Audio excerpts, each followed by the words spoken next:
Captain Maya Viper Rodriguez felt the familiar weight of her helmet as she strapped into the cockpit of her F-35 Lightning II. The pre-dawn darkness of Al Dhafra Air Base in the UAE was broken only by the red glow of runway lights and the blue flame of jet engines spinning up across the tarmac. Today was different. She could feel it in the electric tension that crackled through the radio chatter, in the way the ground crew moved with urgent precision, in the classified mission briefing that had left even veteran pilots speechless. "Viper, this is Tower. You are cleared for immediate takeoff. Good hunting." Maya's gloved hand moved to the throttle. At 29, she was already one of the youngest female fighter pilots to achieve captain rank, with over 200 combat hours and a reputation for ice-cold precision under fire. Her call sign Viper wasn't just about her lightning-fast reflexes. It was about her ability to strike with lethal accuracy when others couldn't even see the target. The mission parameters were burned into her memory. A high-value terrorist leader was attempting to flee the region in a heavily escorted convoy of vehicles and aircraft. Intelligence indicated he possessed critical information about planned attacks on civilian targets across 3 continents. The order was simple: stop him at all costs. What intelligence hadn't mentioned was that she would be facing 3 of the most advanced enemy fighter aircraft in the world, flown by pilots with nothing to lose. Tower. Viper requesting permission to engage afterburners. Permission granted, Viper. Show them what American steel can do. The F-35's Pratt & Whitney engine roared to life with 43,000 pounds of thrust, pressing Maya back into her ejection seat as the aircraft screamed down the runway and into the dark Arabian sky. At 15,000 feet, she leveled off and activated the aircraft's advanced sensor suite. The stealth capabilities of the Lightning II made her nearly invisible to enemy radar, but what she was about to face would test every skill she'd learned in 8 years of military flying. "Viper, this is command. We have 3 bogies approaching your sector from the northwest. Appears to be 2 Su-57 Felons and 1 J-20 Mighty Dry Wagon. These are not standard opposition, Captain. These pilots are mercenaries with confirmed air-to-air kills." Maya's blood ran cold. The Su-57 was Russia's most advanced 5th-generation fighter, nearly equal to her F-35-inch stealth and maneuverability. The Chinese J-20 was an unknown quantity, fast, stealthy, and armed with beyond-visual range missiles that could strike before she even knew they were there. 3 aircraft, 3 different nations' most advanced technology, all flown by pilots who had chosen money over patriotism. "Command, Viper. Understood. Beginning intercept pattern." She pulled the stick left and climbed to 25,000 feet, using the F-35's superior sensor fusion to track the incoming threats. On her heads-up display, 3 red triangles appeared at the edge of her detection range, moving fast and low through the mountain valleys below. The first contact came at 0347 hours, just as the sun began to paint the eastern horizon with pale gold light. "Unknown aircraft. You are violating restricted airspace. Turn back immediately, or you will be engaged." The response came in accented English, cold and professional. "American pilot, you are outnumbered 3 to 1. Withdraw now, and you will live to see your family again." Maya's grip tightened on the stick. "That's not happening today." She dove toward the enemy formation, using the sun's glare to mask her approach. The lead Su-57 broke left as its pilot spotted her on radar, but Maya had already anticipated the move. Her thumb found the weapon selector, switching to AIM-120 AMRAAM missiles. Fox 3. The first missile streaked away from her aircraft at Mach 4, its active radar guidance system locking onto the lead Su-57. But these weren't rookie pilots. The Russian aircraft deployed chaff and flares while executing a violent barrel roll that brought it dangerously close to the mountain peaks below. Maya's missile lost lock and exploded harmlessly against a cliff face. "Viper, you've got 2 more coming at you from your 6 o'clock. Maya pulled the stick hard right and hit her afterburners, the G-forces crushing her into her seat as she executed a split S maneuver that would have blacked out a less experienced pilot. Behind her, the J-20 and the second Su-57 were closing fast, their missile lock warning screaming in her headset. She dove into a narrow canyon, using the terrain to break their radar lock.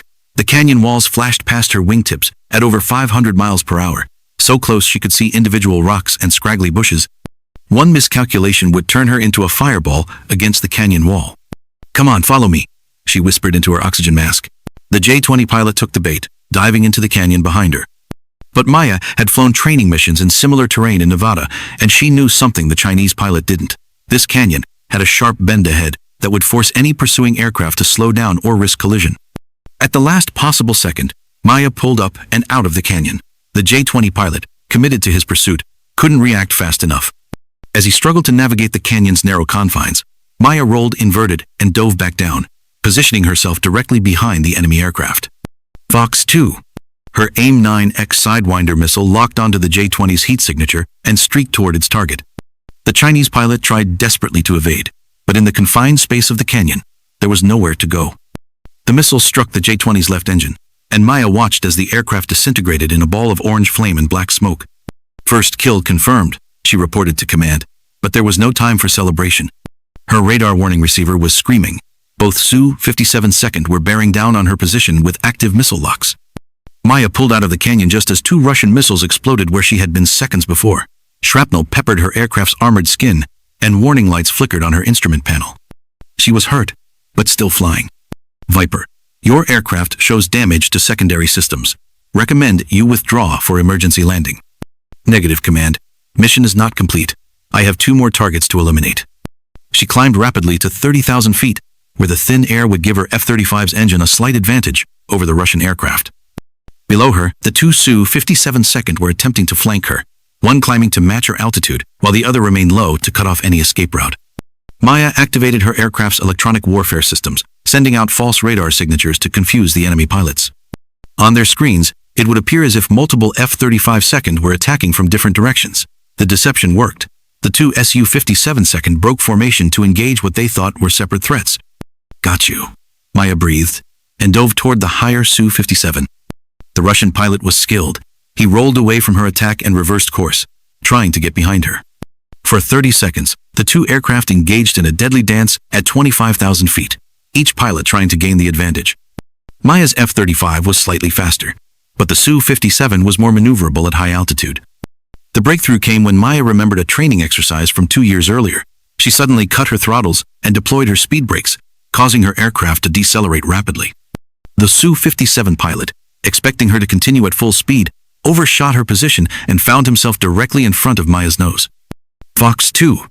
Her second Sidewinder missile struck the Su-57's rear fuselage, but the Russian aircraft was tougher than the J-20. Instead of exploding, it began trailing smoke and losing altitude. Maya could see the pilot fighting to maintain control as his aircraft spiraled toward the desert below. Second kill confirmed. 1 hostile remaining. But the last Su-57 pilot had used the distraction to position himself perfectly. Maya's radar warning receiver exploded with alarm signals as she realized the final enemy aircraft was directly behind her with a missile lock. "Viper, brake right, brake right." Maya threw her aircraft into the most violent, evasive maneuver of her career, pulling nearly 9 Gs as she spiraled away from the incoming missile. The Russian weapon missed by less than 50 feet, close enough that she could see its exhaust trail through her canopy. Now it was personal. Both aircraft were low on fuel and ammunition, but neither pilot was willing to disengage. They fought across 50 miles of desert sky, trading missile shots and using every trick in their respective pilot training manuals. The final Su-57 pilot was good, better than the first 2. He matched Maya's every move, countered every attack, and gradually began to gain the upper hand through pure persistence. Maya's fuel was running critically low, and she had only 1 missile remaining. "Viper, you need to break off. Your fuel state is critical." "Negative, command. This ends here." Maya realized that conventional tactics weren't going to work against this opponent. She needed to do something completely unexpected, something that violated every rule of air-to-air combat. She turned directly toward the Su-57 and lit her afterburners, accelerating to maximum speed on a collision course. The Russian pilot, confused by her apparent suicide run, hesitated for just a moment, and that moment was all Maya needed. At the last possible second, she pulled up sharply while launching her final missile. The Su-57 pilot, still trying to avoid the collision, couldn't evade the Sidewinder that struck his aircraft from below. The Russian fighter exploded in a spectacular fireball that Maya flew through just seconds later, her F-35's armor protecting her from the debris. "Third kill confirmed," Maya reported, her voice steady despite the adrenaline coursing through her system. "All hostile aircraft eliminated. Mission complete." "Outstanding work, Viper. That's a hat trick. Return to base immediately." As Maya turned her damaged F-35 toward home, she reflected on what had just happened. In less than an hour, she had engaged and destroyed 3 of the world's most advanced fighter aircraft, flown by experienced mercenary pilots with significant combat experience. She had become the first pilot in modern history to achieve 3 air-to-air kills in a single mission while flying solo. The landing at Al-Dhafra was rough. Her aircraft's hydraulic systems had been damaged by shrapnel, and she had to use emergency procedures to lower her landing gear. But as her F-35 rolled to a stop on the runway, Maya felt a satisfaction deeper than any she had experienced in her military career. Ground crew members surrounded her aircraft as she shut down the engine.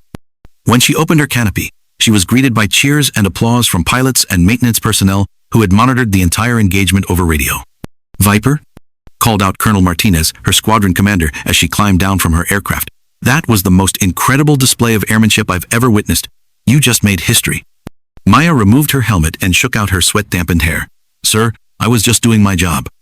"Captain, you just became a triple ace in one mission. There are pilots who fly entire careers without achieving a single air-to-air kill. You got 3 in 47 minutes. Later that day, in the debriefing room, Maya sat across from a team of intelligence officers, tactical analysts, and senior Air Force leadership. The mission camera footage from her F-35 was being analyzed frame by frame, and the consensus was unanimous. She had demonstrated flying skills and tactical awareness at a level rarely seen in modern aerial combat. "Captain Rodriguez," began General Patricia Hayes, who had flown in specifically for the debriefing, "your actions today prevented a high-value terrorist target from escaping with information that could have resulted in thousands of civilian casualties. More importantly, you demonstrated that American pilots and American aircraft are superior to any threat our enemies can field. Ma'am, I had the advantage of superior technology and training. The F-35 sensor fusion and stealth capabilities gave me significant tactical advantages. Captain, technology doesn't fly airplanes. Pilots do. And what you did today was pure skill, courage, and determination." The investigation into the enemy pilots revealed they were indeed high-level mercenaries, each with multiple air-to-air kills and extensive experience in various conflicts around the world. The fact that Maya had defeated all 3 while flying alone was being studied by tactical training schools as an example of how superior pilot training could overcome numerical disadvantage. 3 weeks later, Maya stood in the Pentagon, wearing her dress blue uniform with a new ribbon on her chest, the Distinguished Flying Cross with oak leaf clusters. The ceremony was private, attended only by her family and senior Air Force leadership, but the impact of her achievement was being felt throughout the military aviation community. "Captain Rodriguez," said the Chief of Staff of the Air Force, "your actions on that day represent the finest traditions of American military aviation. You have proven that courage, skill, and determination remain the decisive factors in aerial combat, regardless of the technology involved." As Maya accepted the medal, she thought about the moment when she had decided to turn toward the final Su-57 instead of breaking off the engagement. It would have been the safe choice, the reasonable choice.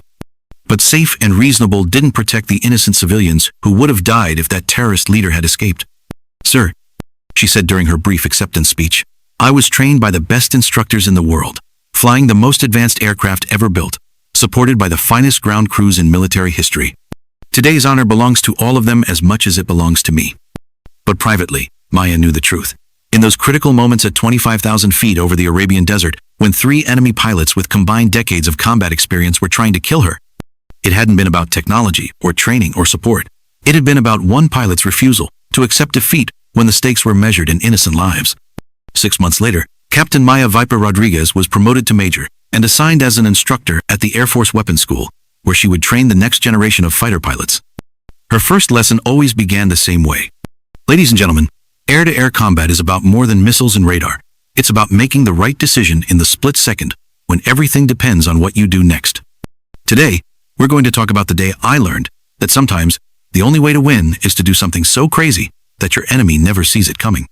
The official record shows that on that morning in the Arabian desert, Major Maya Rodriguez achieved the first triple air-to-air kill by a single pilot in modern combat history. But for Maya, the real victory wasn't the medals or the promotion or the recognition. The real victory was knowing that somewhere in the world, thousands of innocent people were safe because she had chosen courage over caution, mission over self-preservation, and duty over the easy path. In the unforgiving arena of aerial combat, where split-second decisions determine who lives and who dies, Maya Rodriguez had proven that American pilots remained the best in the world.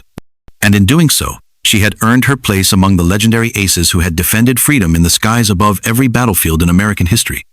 The Sky Huntress had claimed her prey, and in doing so, had shown the world that the spirit of the fighter pilot, that unique combination of skill, courage, and absolute dedication to mission, remained as strong as ever in the modern era.